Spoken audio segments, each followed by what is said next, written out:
Olá pessoal, tudo bem com vocês? Hoje nós vamos falar um pouquinho sobre as capitanias hereditárias. Então vamos lá? As capitanias hereditárias. No início da colonização do Brasil, após 1530, o governo português não estava disposto a investir muitos recursos econômicos na colonização do Brasil. O governo português decidiu transferir esta tarefa para a iniciativa particular.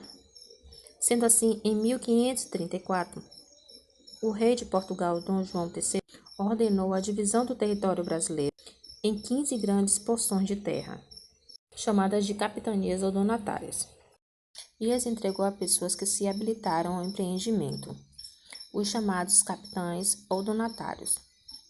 Como havia sido nomeado pelo rei, o donatário era a autoridade máxima dentro da capitania, e com sua morte, a administração passava para os seus descendentes. Por esse motivo, as terras eram chamadas de capitanias hereditárias. O vínculo entre o rei de Portugal e os donatários era estabelecido em dois documentos básicos: a carta de doação, que conferia ao donatário a posse hereditária da capitania, e a carta floral, que estabelecia os direitos e deveres dos donatários relativos à exploração da terra.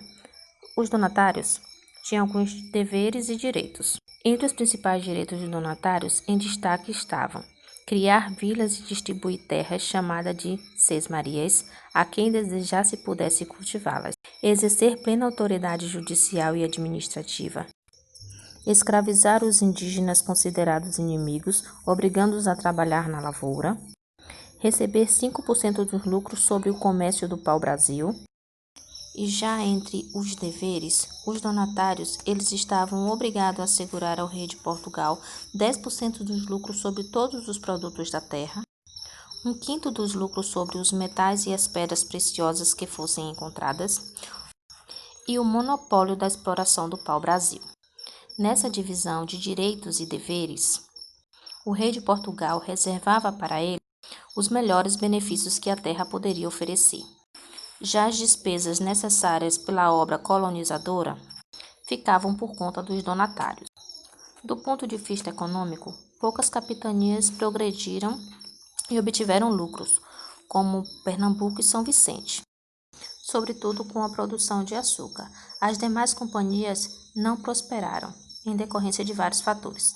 As terras eram muito extensas e os donatários geralmente não tinham dinheiro suficiente para explorá-los.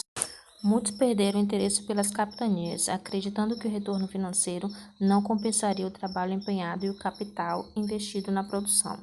Alguns nem chegaram a tomar posse de suas capitanias.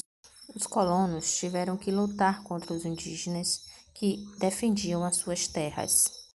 Para os índios, era a única forma de defender as suas terras era lutando. Havia também problemas de comunicação. Separada por grandes distâncias e com precárias condições de meios de transporte, as capitanias viviam isoladas entre si em relação a Portugal.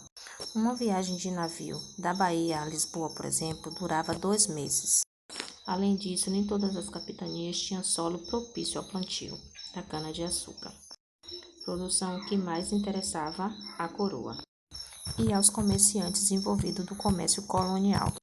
Só restava aos donatários a exploração do pau-brasil, na qual era uma atividade com lucro muito baixo. Isso contribuiu para diminuir o interesse pelas capitanias. Mesmo assim, o sistema de capitania lançou as bases da colonização, estimulando os primeiros núcleos de povoamento, como São Vicente em 1532, Porto Seguro em 1535, Ilhéus 1536, Olinda 1537 e Santos 1545, e contribuiu também para preservar as posses das terras. Espero que você tenha conseguido compreender um pouco o que foram as capitanias hereditárias. Tchau e até a próxima!